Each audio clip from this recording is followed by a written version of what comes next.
Hi, my name's Hannah and I'm from ProCandleSupply.com. We have everything you need to make high quality candles and soap.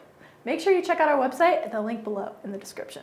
Today I want to talk to you about a problem you'll run into as a small business or candle maker, and that's making a large number of candles and tarts and running out of table space. Right now, you might be making candles in your garage, in a spare bedroom, and a space that you don't use very often.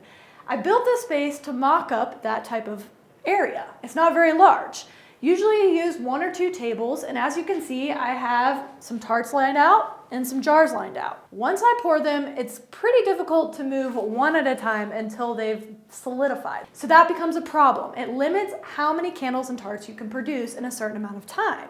I have a solution that many large candle businesses use. It's a very ideal and easy way to store candles and tarts vertically. It is essentially a baker's rack, a sheet pan rack. You might see it in a bakery, but I'm using it for candle making. You can purchase lots of sheet pans and parchment paper to use in the sheet pans, so it makes easy cleanup and easy storage. With vertical storage, it makes it a lot easier to make a large number of candles in a small amount of space. So I'm gonna show you an example of how you can pour and store candles and tarts on a baker's rack. I go through this in detail in previous videos, but this is my wax melter, and I already have wax in here heated up to 185 degrees Fahrenheit. You want to get all your wax heated up, ready to go, and pour into your pitchers. I keep at least 3 to 4 pitchers on each fragrance so that I can pour large amounts at once. And then, once it's heated up, you can use the pitchers one after another and then let it cool. And that makes it a little bit faster when you're making large amounts of candles and tarts at one time. So let me grab my fragrance and my last lavender pitcher because I'm going to be making lavender right now. Now I'm going to go ahead and pour my candles. So I've talked about in previous videos, creating a formula, following your formula, the steps to doing that. This is a little bit more advanced, so I'm just going to breeze through those steps. I'm just going to turn on my scale, make sure it reads 0. I have it in ounces. Place my pitcher on, tear it out, and then I'm going to be filling 3 pitchers with wax, and I'm going to be using a 9% fragrance load. Once I've filled it to the level that I need, I want to hit tear. Now it's reading 0 ounces again and adding 9%. Now I'm just going to stir really well. I'm going to place it down below to let it cool. Whoopsies. And proceed with the next pitcher. That's why it's awesome to have multiple pitchers in the same scent, so I don't have to worry about cleaning it out every single time. So here is the key point in this video.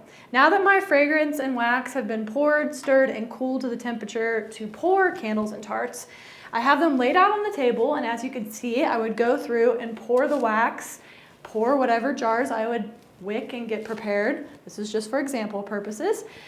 Once poured though, I'd have to wait at least several hours to the next day in order to move them all and then reset out another set because I'm kind of out of table space. So that essentially limits how much you can make in one day. So let me show you what I will actually do or what other companies do that use the baker's rack method. I would pull trays, place them on my surface, and then I have, you can buy parchment paper that fit in the trays. So they sit right in the bottom. This makes for easy cleanup.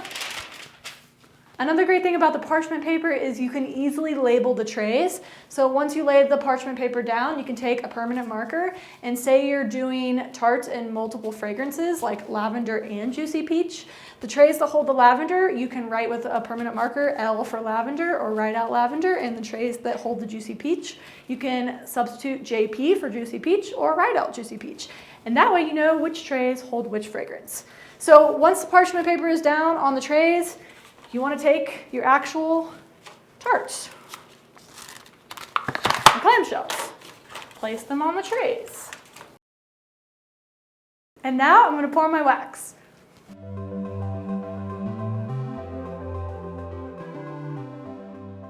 So if you have two tables, you can continue to move down from the first table to the second table and keep working, while the first table continues to cool. I like to wait until they solidify a little bit so that it's less messy to move and there's less potential to burn myself. So fair warning, when you're moving candle wax that is potentially hot from the table to a vertical rack, you can burn yourself. So it's important that you wait until the wax is cool enough. This way, if you do happen to spill the wax on yourself, you shouldn't burn yourself.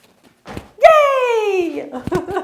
My wax has cooled to a very nice cool temperature, so it's not gonna burn me. So I'm gonna go ahead and show you how I move the trays onto the baker's rack. So now, you just take the tray, just like that, and place it right on the rack. And then you just continue with the next, carefully moving it. And you can push it all the way back. Each level holds two trays.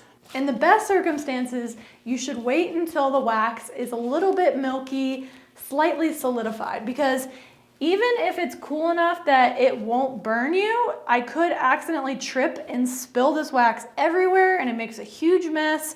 So when it's a little bit more solid, it makes for cleaning the tarts a lot easier. And just like that, I have a nice clear table to do another set of tarts. Instead of it being taken up for several hours, a whole day for it to cool, it's now cooling in the vertical rack. And now I'm gonna set out more trays and lay out more tarts. I'm demonstrating this with tarts, but you can see as an example, you could do this with jars. Depending on how big the jars are will depend on how many trays you can hold on the baker's rack, but it still provides vertical storage. Now I'm going to fill these additional trays up and keep pouring tarts.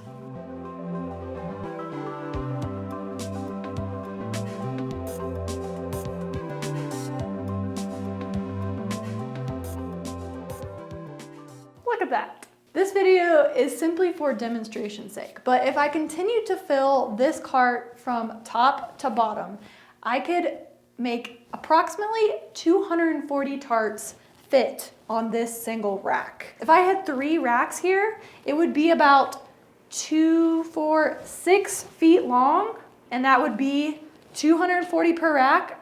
What's that? 720 tarts, roughly. That's a pretty good number of tarts in a small amount of space. You could squeeze more on there. This is comfortably spaced. I don't know how much square footage runs in your area, but it runs at about 75 cents to $1 per square foot here. And it's going up as we speak. I have lots of space out there with 30-foot long tables, multiple rows that I can pour candles and tarts on, but that doesn't help you very much because you may not have that much space. And maybe you're just starting out, or maybe you're just running into this problem. I'm just trying to throw out some ideas so that you could make more product, such as candles and tarts, in a smaller amount of space. In theory, you could make more product in the same space you're in without increasing your overhead and leasing or purchasing a larger warehouse or production space. Because more space is more money and more problems. Just a thought. Just an idea I'm throwing out there that some companies use. Maybe it'll work for you, maybe it won't. It's just an idea. Hopefully you've gotten some benefit out of this video and you've enjoyed it. You gotta let me know in the comments if this type of content is helpful. This is the second larger scale manufacturing video I've created because I got a ton of really good feedback on the last video on making large scale amount of candles. So make sure you leave me a comment down below and let me know so that I can go forward and create more videos like this. Also, if you didn't like it, make sure you let me know too, because I don't want to create content you don't enjoy. And that, my friend, is probably all for now. I'm gonna continue to let my tarts cool, and I will make sure I catch you next time on the next candle making video.